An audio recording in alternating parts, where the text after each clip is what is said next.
बताइए।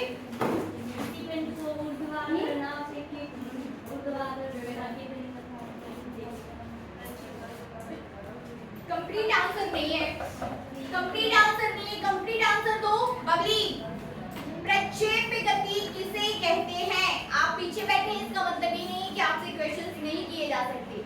आप पिछली कक्षा में नहीं आए हो इसका भी ये मतलब नहीं है कि आपसे क्वेश्चंस नहीं किए जा सकते। आपको अपडेटेड बैठना है, ठीक है ना। पिछला आप जो भी पढ़ चुके हो वो आपसे कभी भी कहीं भी पूछा जा सकता है। बबली बताइए प्रक्षेप गति किसे कहते हैं? खड़े तो हो जाइए।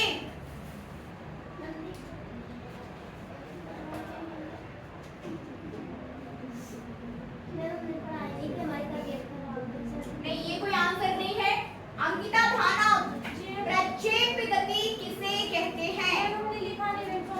खड़े रहिए। रीता, प्रक्षेप गति किसे कहते हैं? यदि किसी पिंड को प्रारंभिक वेग से फेंका जाता है तो वह ऊर्ध्वाधर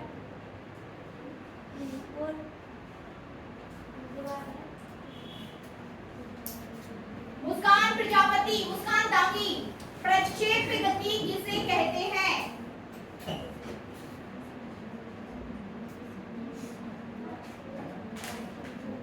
इसी को ही मत लीजिए मुझे, है ना।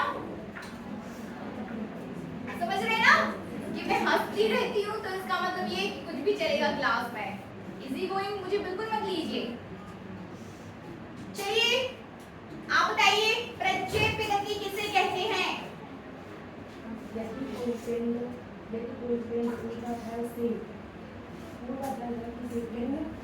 ऊर्ध्वाधर गति से भिन्न। ऊर्ध्वाधर गति होती है कि ऊर्ध्वाधर दिशा होती है? खड़े रहिए।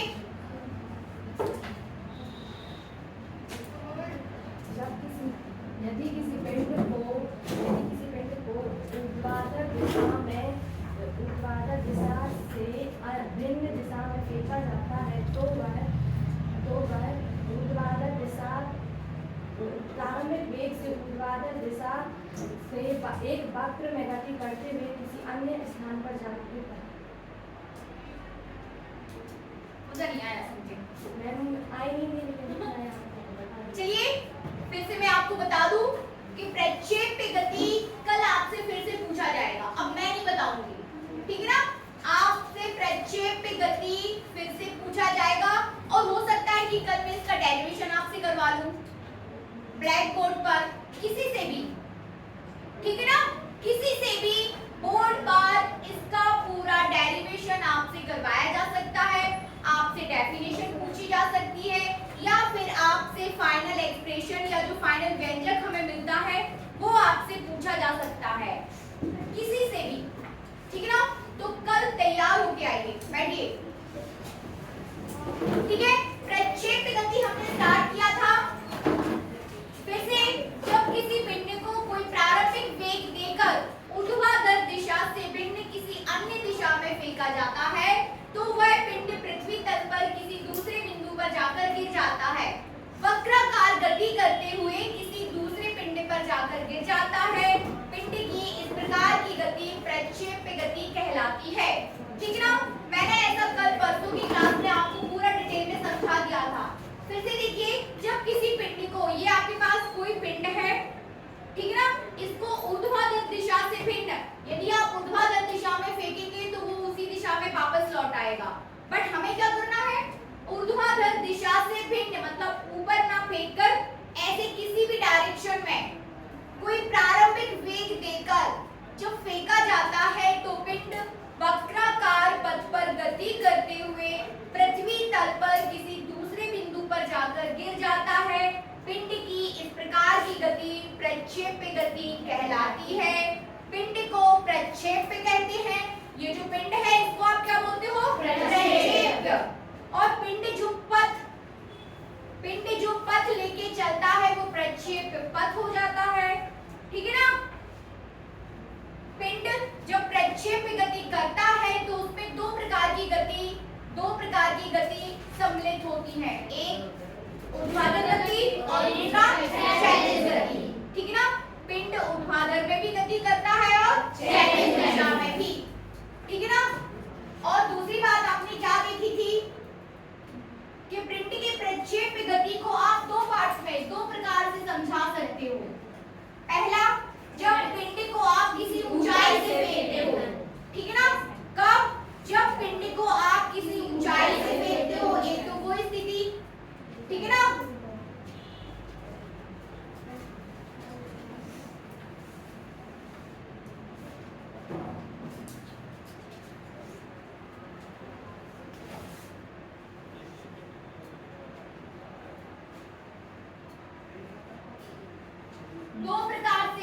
प्रक्षेप्य गति को समझ सकते हो।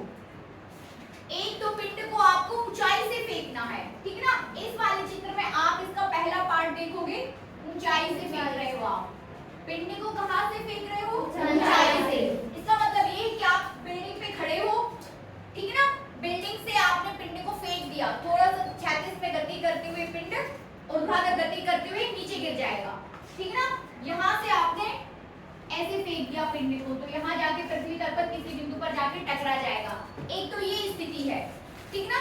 दूसरी स्थिति क्या है कि पिंड को आप क्षैतिज तल से फेंक रहे हो। Please come.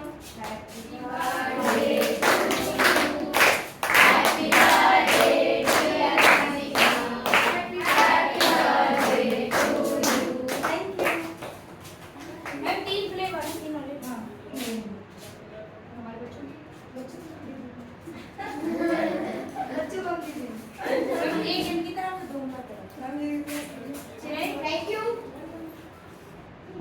ठीक है ना। तो क्या ये देखा आपने कि पिंड को आपने ऊंचाई से फेंका। दूसरी स्थिति क्या है कि आप पृथ्वी तल पे ही खड़े हो। कहाँ खड़े हो? पृथ्वी तल पे। और पृथ्वी पर से ही आपने पिंड को थोड़ा सा फेंक दिया इस दिशा में, ऐसे फेंकोगे तो थोड़ा ऊंचाई तक जाएगा ना, बट ऐसी ऊंचाई नहीं, इस ऊंचाई पर थोड़ा सा आपने पिंड को फेंक दिया और पिंड वक्राकार पथ पर गति करते हुए पृथ्वी तल पर किसी दूसरे बिंदु पर जाकर गिर गया। कितना तो इजी है। आप गेंद फेंक रहे हो, प्रक्षेप्य गति है, ठीक है। जो फिजिक्स में बैडमिंटन की चिड़िया आपकी ऊंचाई से है, ठीक है ना। बात समझ रहे ना। तो जो दैनिक उदाहरण आप पढ़ते रहते हैं वही तो फिजिक्स है। जो आप यहाँ वहाँ देखते रहते हो वही कॉन्सेप्ट किस में आ जाते हैं? फिजिक्स में। उसी की अपन स्टडी कर रहे हैं, ठीक है। अब सबसे पहले हम ऊपर वाला देखेंगे कि आपने पिंड को किसी ऊंचाई से जाकर फेंक दिया, है ना, और वो पिंड पृथ्वी तल पर जाकर किसी बिंदु पर टकरा गया, ठीक है ना। अब ये मूल बिंदु है, y एक्सिस x एक्सिस। जो इसका ऊंचाई है वो आप कितनी लेके चल रहे हो? Small y। पृथ्वी तल पर किसी बिंदु पर जाकर टकराएगा, वो डिस्टेंस कितनी हो जाएगी? Small x। मतलब स्मॉल x को आप क्षैतिज दूरी बोल सकते हो, ठीक है ना। स्मॉल x को आप क्या बोल सकते हो? क्षैतिज दूरी। और y को आप ऊंचाई, ठीक है ना। पिंड इसमें दो प्रकार की गति कर रहा है, ऊर्ध्वाधर गति और क्षैतिज गति। दो प्रकार से गति कर रहा है या दो दिशाओं में गति कर रहा है। पहला है ऊर्ध्वाधर दिशा में गति,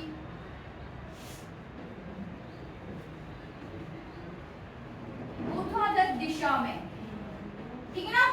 ऊर्ध्वाधर दिशा में गति, यहाँ देखिए पिंड को आपने यहाँ से फेंका है। पिंड जो है आपका इस तरीके से गति करते हुए नीचे जाके गिर जाएगा, ठीक है ना। प्रत्येक बिंदु पर प्रारंभिक वेग उसका क्या है? u, ठीक है ना। प्रारंभिक वेग क्या है? u। अब इस u के आपको क्षैतिज घटक और ऊर्ध्वाधर घटक करने हैं, ठीक है ना। प्रारंभिक वेग क्या है? u। मतलब आपने पिंड को, आप जब तक कोई उसको वेग नहीं दोगे तो क्या पिंड जाके गति करेगा? नहीं करेगा। तो आप किसी वेग के साथ पिंड को फेंक रहे हो, ठीक है। तो माना कि प्रारंभिक वेग आपका क्या हो जाएगा? u। प्रारंभिक वेग आपका हो जाएगा u। अब इस u का आपको क्षैतिज घटक करना है और ऊर्ध्वाधर घटक, तो इसका क्षैतिज घटक हो जाएगा ux और ऊर्ध्वाधर घटक हो जाएगा uy। ये क्षैतिज घटक और ये ऊर्ध्वाधर घटक, ठीक है ना। क्षैतिज घटक और ऊर्ध्वाधर घटक, ठीक है। अब आपको हमें ये बताना है कि क्षैतिज में वेग क्या होगा और ऊर्ध्वाधर दिशा में गति करते हुए वेग क्या होगा।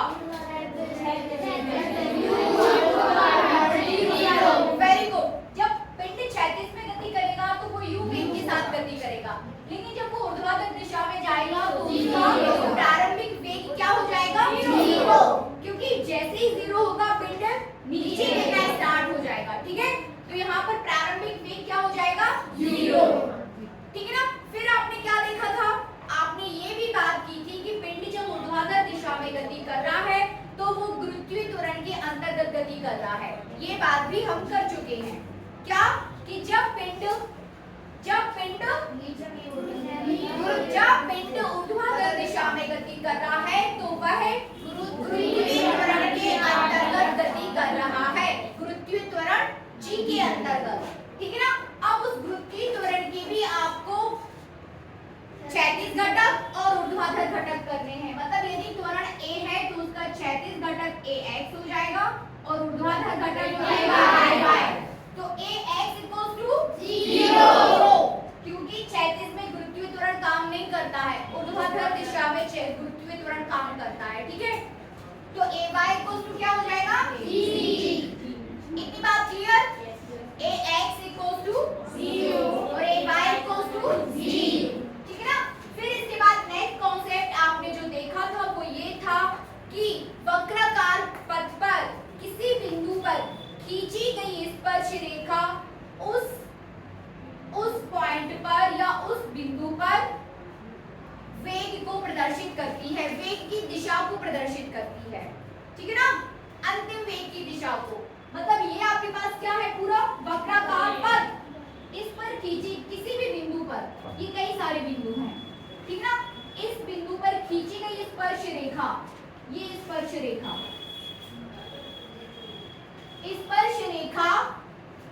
वस्तु के वेग की दिशा को प्रदर्शित करता है, वस्तु की वेग की दिशा को स्पर्श रेखा। ठीक ना। किसी बिंदु पर खींची गई स्पर्श रेखा वस्तु के वेग की दिशा को प्रदर्शित करता है। बनेगा। तो ये दिशाएं आपकी यहाँ से स्टार्ट करें तो ये v1 हो जाएगा, ये v2 की दिशा हो जाएगी, ये v3 की और ये v4 की। आपने ये भी बात की थी कि प्रत्येक बिंदु पर वस्तु का जो अंतिम वेग है u को आप प्रारंभिक वेग बोलते हो और v को अंतिम वेग। तो प्रत्येक बिंदु पर वेग जो है अलग अलग होगा। ठीक है ना। एक जैसा नहीं होगा। कैसा होगा? अलग अलग। ठीक ना। बढ़ते हुए वेग के साथ जो पिंड है वो गति करेगा। इतनी सारे पॉइंट्स क्लियर हैं। ठीक ना। फिर आपने क्या किया था, न्यूटन की गति का दूसरा नियम। क्या है न्यूटन की गति का दूसरा नियम?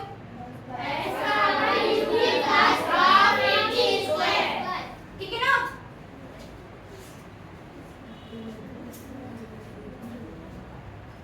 हमने किया था न्यूटन की गति का दूसरा नियम। न्यूटन की गति के द्वितीय नियम से, किस नियम से? द्वितीय नियम। द्वितीय नियम क्या है? अब ये नियम हमें दो दिशाओं में लगाना है, एक ऊर्ध्वाधर दिशा में और एक क्षैतिज दिशा में। ठीक है ना। यहाँ पर आप किसके लिए बात करोगे? ऊर्ध्वाधर दिशा में। और यहाँ पर आप किसकी बात करोगे? क्षैतिज दिशा में। ठीक है ना। तो ऊर्ध्वाधर दिशा में क्या हो जाएगा? s की जगह आपको क्या लेना है? y। u की जगह ऊर्ध्वाधर दिशा में प्रारंभिक वेग u कितना था? u हम पहले ऐसा लिख लेते हैं, u की जगह u y लिख लो, t plus half a by t square. ठीक है ना। a by t स्क्वायर हाँ लिखेंगे ना, इसके बाद लिखेंगे। अभी आप सारे 5 कंपोनेंट्स ले लो। ऊर्ध्वाधर दिशा में प्रत्येक, चाहे आप विस्थापन की बात करें, चाहे त्वरण की बात करें, चाहे वेग की बात करें, वो सभी भौतिक राशियों के आपको 5 कंपोनेंट्स लेने हैं। ठीक है ना। ऊर्ध्वाधर घटक 5 कंपोनेंट्स में ऊर्ध्वाधर घटक। तो y कितना है? y ही है u by 0 plus half a by 0 g square. ठीक है ना। तो y इक्वल्स टू यहाँ से आपको मिल जाता है हाफ a t स्क्वायर। ये है आपके पास ऊर्ध्वाधर दिशा में। ठीक है ना। अब आपको क्षैतिज दिशा में करना है। क्षैतिज दिशा में विस्थापन क्या है? s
रहा है। पिंड परवलयाकार पथ पर गति कर रहा है। नोट करिए, कुछ भी बोलते हैं आप। देखिए, यह एक परवलय या उपरोक्त समीकरण एक परवलय का उपरोक्त समीकरण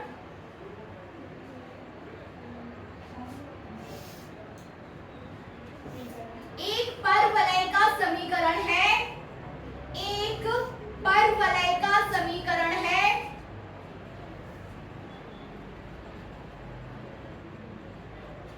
अतः पिंड का मार्ग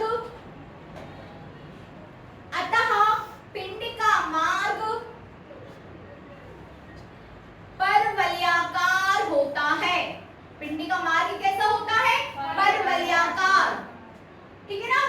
यदि आप y बराबर लिख दो ऐसे, y बराबर half g upon u square x square, ठीक है ना? तो y बराबर हो जाएगा b डैश x स्क्वायर, जहां पर b dash half g by u square है। b डैश इक्वल टू हो जाएगा half g by u square. तो y equal to b dash x square परवलयाकार का समीकरण है। जैसे वृत्त का समीकरण, जैसे मैथ की बच्चे पढ़ रहे होंगे ना, जैसे वृत्त का समीकरण, ठीक है ना? अभी नहीं पढ़ा है, पढ़ लोगे तो अपने आप समझ में आ जाएगा। ठीक है ना? ये चीज है कि ये आपके पास एक प्रकार का अवकल समीकरण है जो कि परवलयाकार के लिए है। ठीक है ना? तो इस प्रकार यदि आप इस रिजल्ट तक पहुंचते हैं, ठीक है ना, y इक्वल टू हो जाता है आपके पास half g u square by x square. यदि आप इस प्रकार के समीकरण तक पहुंचते हैं जहां पर लिखा हुआ है y बराबर b डैश x स्क्वायर, तो ये सिद्ध हो जाता है कि पिंड परवलयाकार पथ पर गति कर रहा है। यही जो आप ये दिशाएं जो चल रही है ना, ये परवलय है, ये हो जाता है वृत्त, बट ये क्या हो जाता है? परवलय, दीर्घवृत्ताकार। ठीक है ना? एक दीर्घवृत्ताकार अलग चीज होती है, परवलय अलग चीज होती है।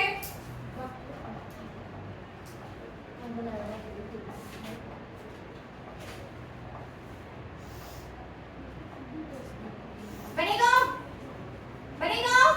यहाँ b डैश हाफ एक प्रकार का नियतांक हो जाएगा। अच्छा, b डैश नियतांक की इसका वैल्यू इसकी जगह आप b डैश मान रहे हो, इतने कीजिएगा। ये b डैश, तो मैं इसमें b डैश को मैं मान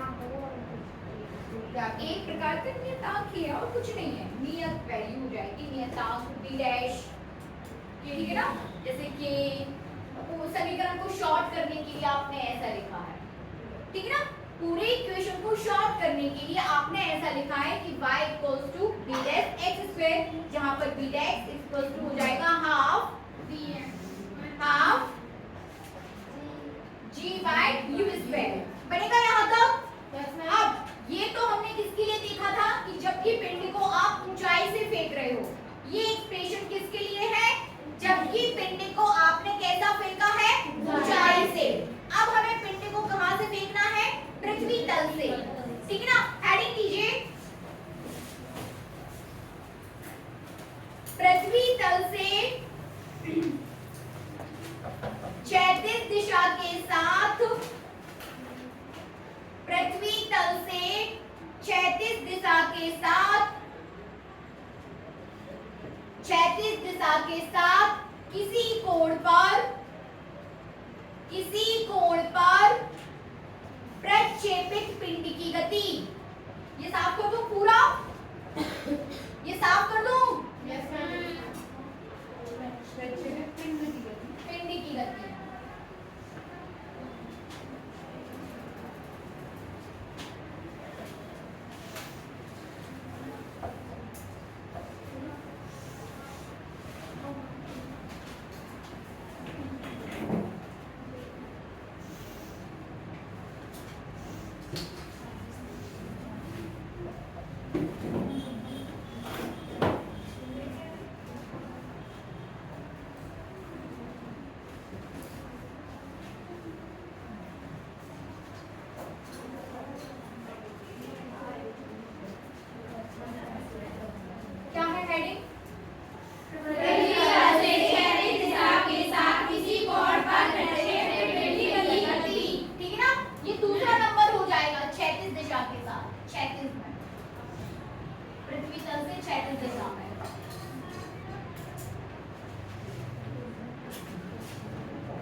कितने करिए, एक डायग्राम भी ड्रॉ करिए इसके लिए। अभी सिर्फ इतना बनाओ।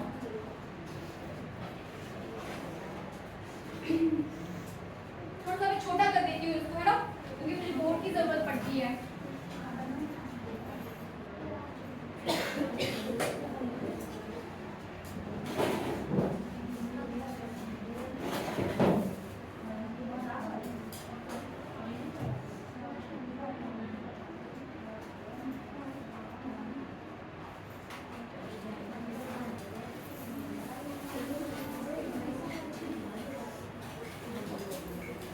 चलिए लिखिए,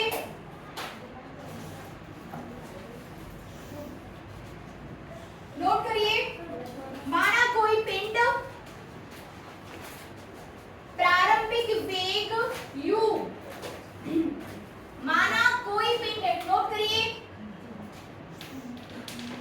माना कोई पिंड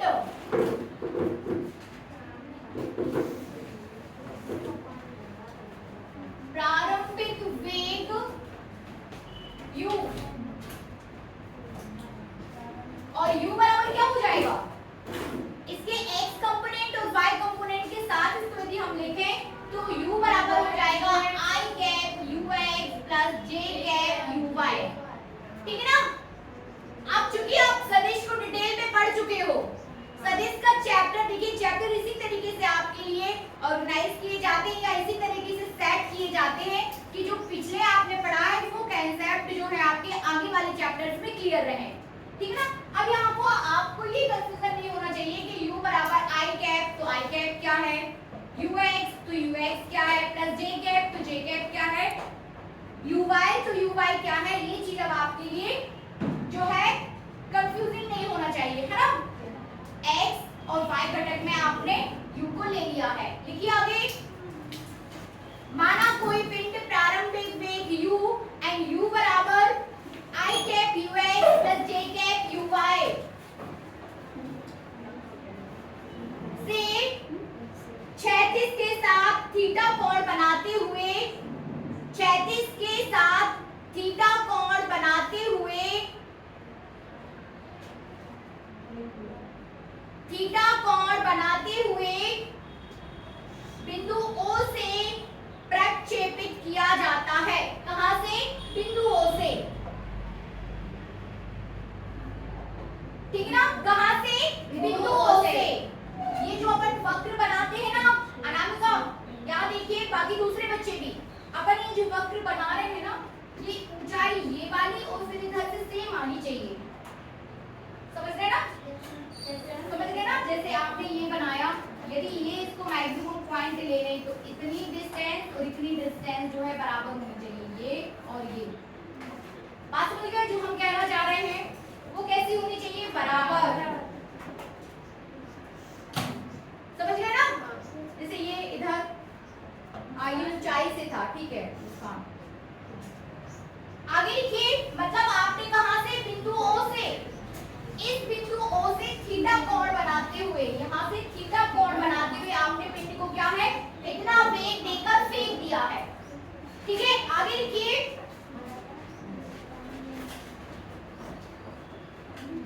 चित्र में बिंदु O को मूल बिंदु मानकर, चित्र में बिंदु O को मूल बिंदु मानकर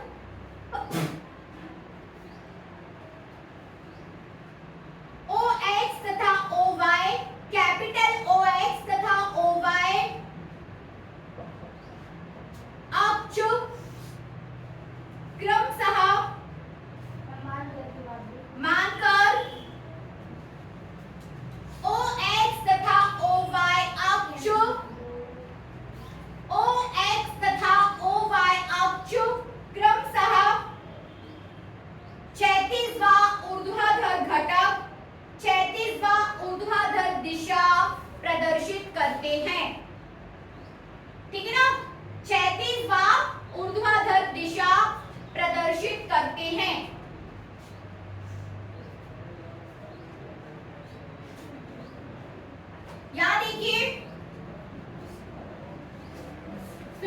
चित्र में ये आपने दिया है वेग, तो ये वेग की दिशा है u, ठीक है ना। ये आपके पास OX हो गया, ये हो गया OY, तो OX और OY क्रमशः क्षैतिज व ऊर्ध्वाधर दिशा प्रदर्शित करते हैं, ठीक है ना। क्रमशः क्षैतिज व ऊर्ध्वाधर दिशा प्रदर्शित करते हैं। OX इस डायरेक्शन में आपका UX हो जाएगा, इसका X कंपोनेंट, और इस डायरेक्शन में आपका क्या हो जाएगा Y, मतलब इसका Y कंपोनेंट बनेगा। समझ में आया ना? Yes ma'am. आगे लिखिए, प्रारंभिक वेग u को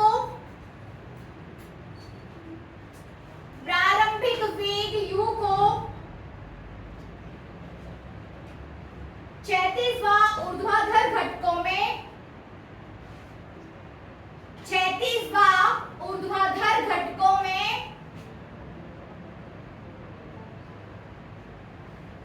वियोजित करने पर क्षैतिज घटक ux बराबर, वियोजित कर दिया आपने, ठीक है ना। तब क्षैतिज घटक ux बराबर क्या हो जाएगा, तथा uy बराबर क्षैतिज घटक ux बराबर कितना हो जाएगा,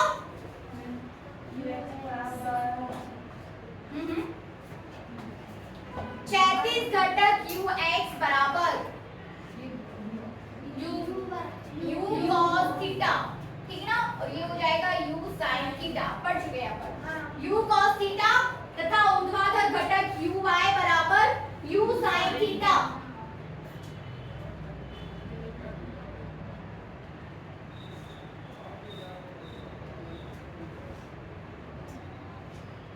लिखिए, संपूर्ण गति में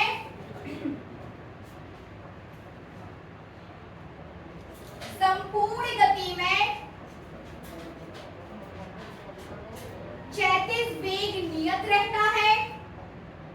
संपूर्ण गति में क्षैतिज वेग नियत रहता है।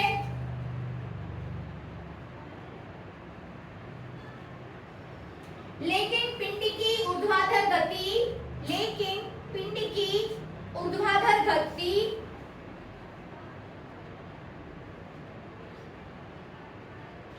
गुरुत्वीय त्वरण के अंतर्गत होती है।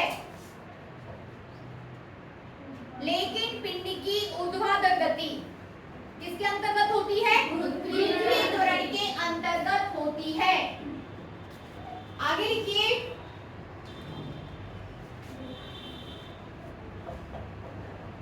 जैसे जैसे पिंड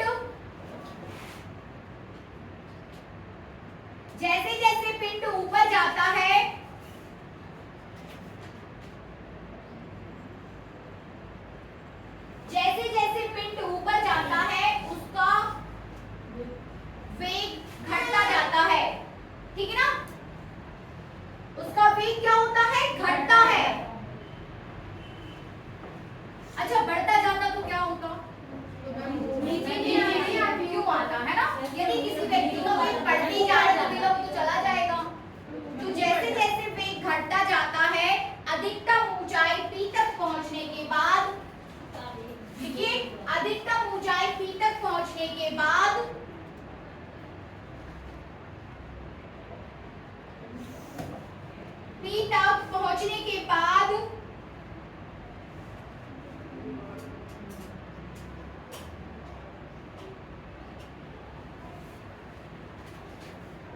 पुनः नीचे की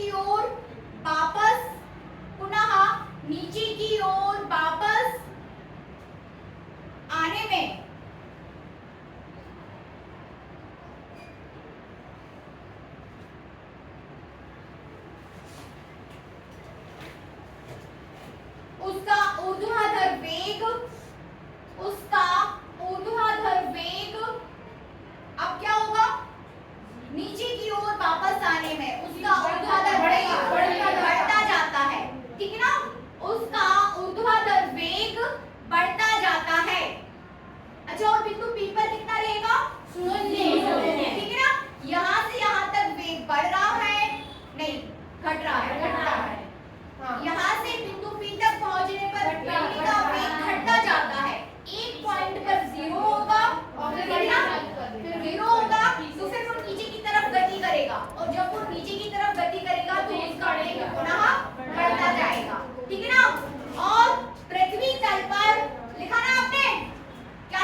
बढ़ता जाता है तथा पिंड क्षैतिज तल पर बिंदु O डैश पर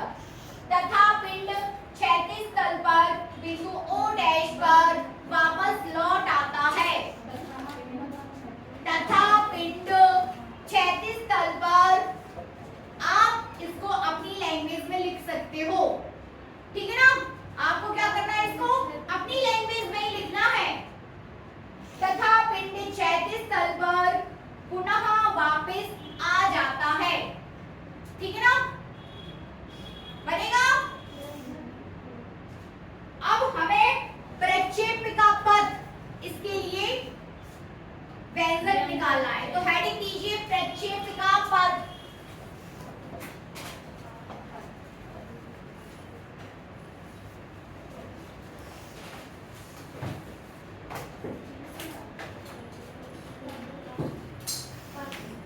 प्रक्षेपिका पथ लिखिए।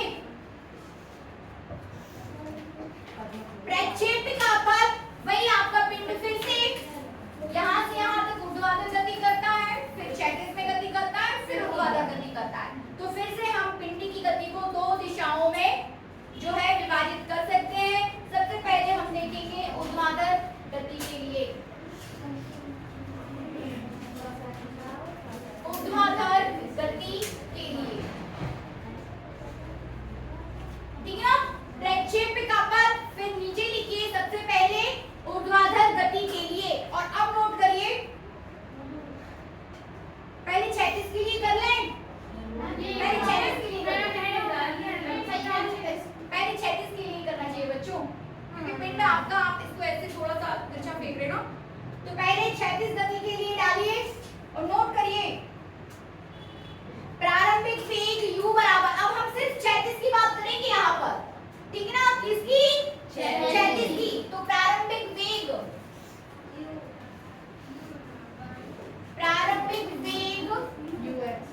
ux बराबर u cos थीटा, ठीक है ना। प्रारंभिक वेग ux बराबर u cos theta.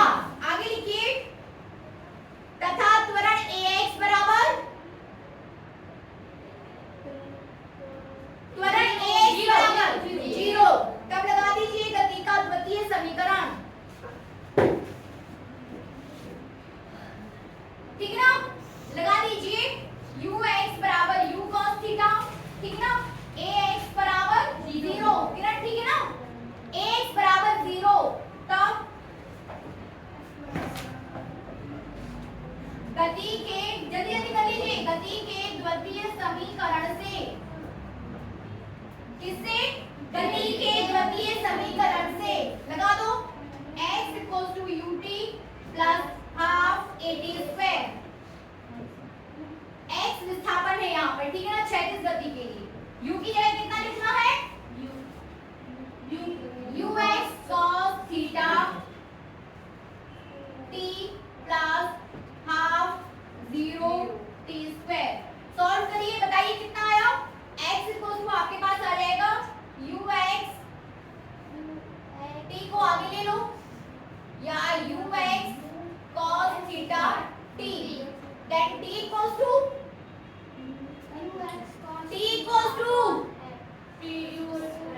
x upon ux cos theta, x upon ux cos theta, x upon ux cos theta। ये देखो समीकरण 1, ठीक है ना, ये आ जाएगा आपके पास समीकरण 1। जल्दी जल्दी करिए। अब अपन कर लेते हैं ऊर्ध्वाधर गति के लिए, ये साफ कर दूं, कर दूं ना ये साफ।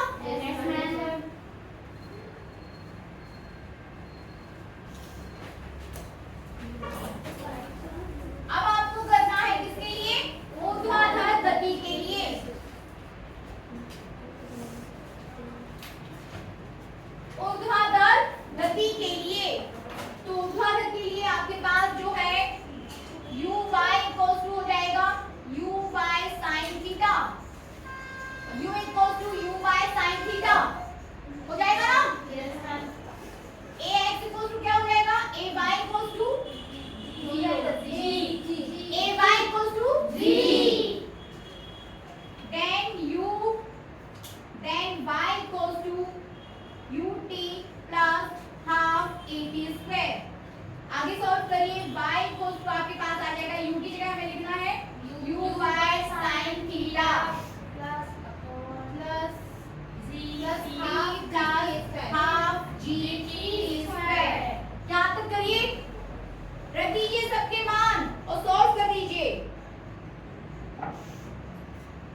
रख दो।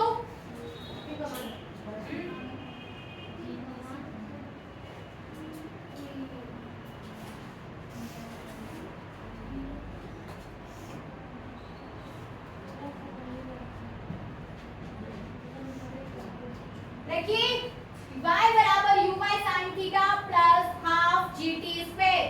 समीकरण 2 में समीकरण 1 से t का मान रखने पर मान रखिए और सॉल्व करके बताइए कितना आएगा।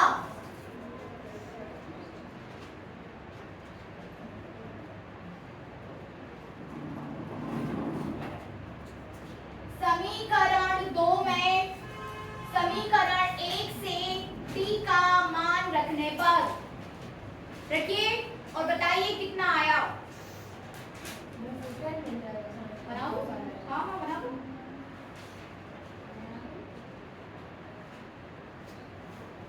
मैं रखूं? ठीक है, मैं भी करने चलती हूँ बोर्ड पर। x upon U X cos theta.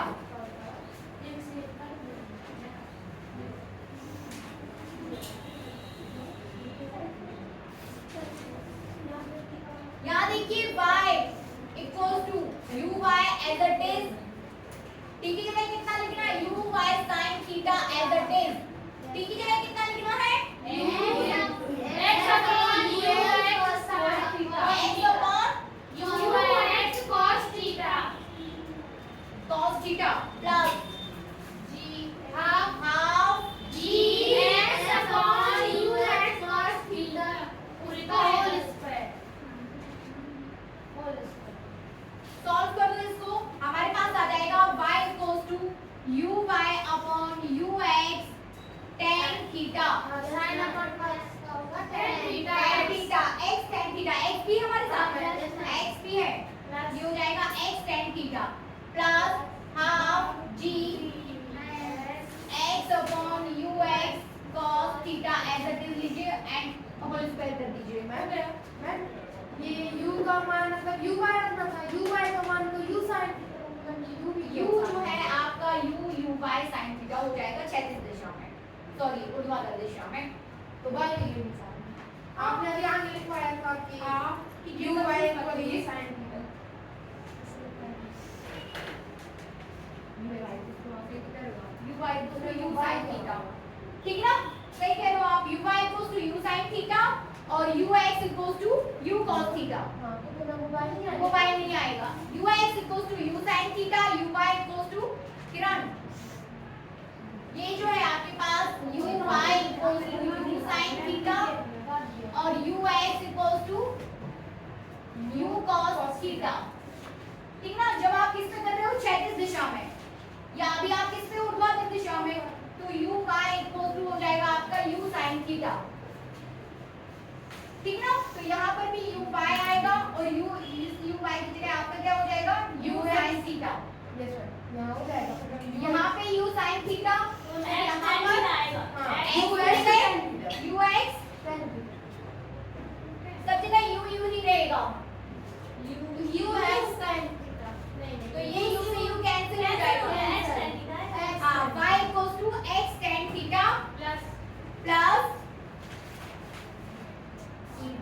u आएगा, ठीक ना? y इक्वल्स टू आ जाएगा आपके पास x tan theta divide plus half g x square u square cos theta, ठीक ना?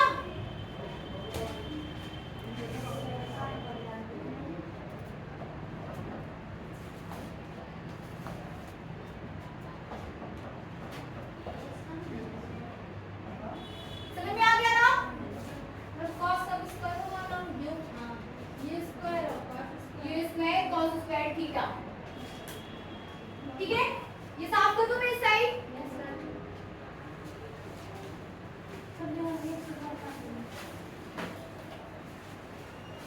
आपके पास फाइनल एक्सप्रेशन क्या आया है? y बराबर आया है आपके पास x tan theta half g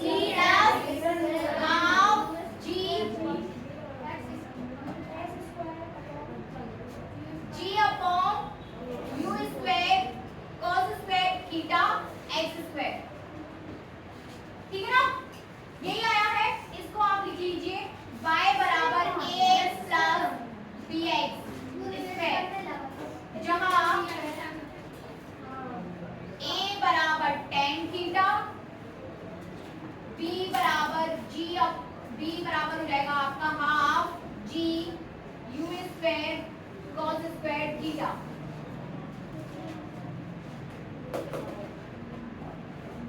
ठीक है, तो y बराबर bx ax plus bx square लिखिए। हाँ, एंड में इतना आने के बाद जल्दी जल्दी करो बच्चों।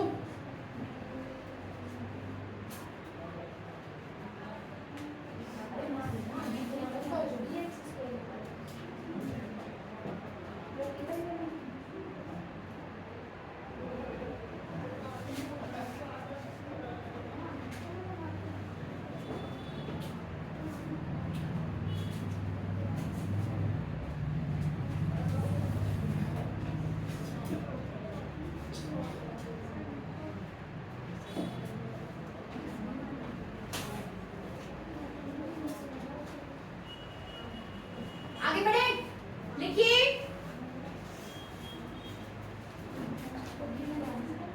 उपरोक्त समीकरण y बराबर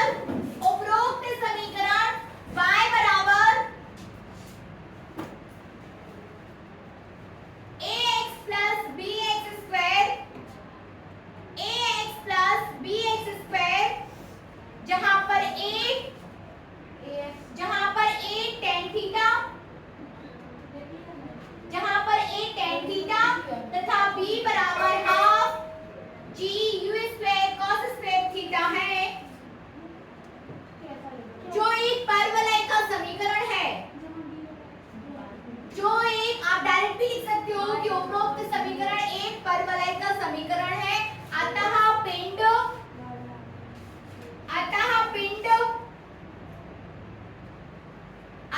पिंड का पथ परवलयाकार होता है। कैसा होता है? परवलयाकार। अतः पिंड का पथ परवलयाकार होता है। ठीक है ना, बनेगा। पिंड का पथ कैसा होता है? परवलयाकार। ऑब्जेक्टिव में आएगा तो बनेगा यदि x बराबर a y बराबर ax प्लस bx ऐसा नहीं आएगा। आपसे डायरेक्ट पूछा जाएगा कि पिंड का पथ परवलयाकार होता है, वृत्ताकार होता है, सीधी रेखा में गति करता है, तो आपको टिक करना है परवलयाकार पथ पर। क्वेश्चन होगा कि किसी ऑब्जेक्ट को जो पिंड को आप कैसा होता है? पिंड को जब आप ऊंचाई से फेंक रहे हो तब वक्र अलग होता है, परवलयाकार अलग होता है ना? वक्र का प्रकार है परवलयाकार। ठीक ना, वक्र कई प्रकार के होते हैं। तो वक्र का जैसे वृत्त है, तो वृत्त को छोड़कर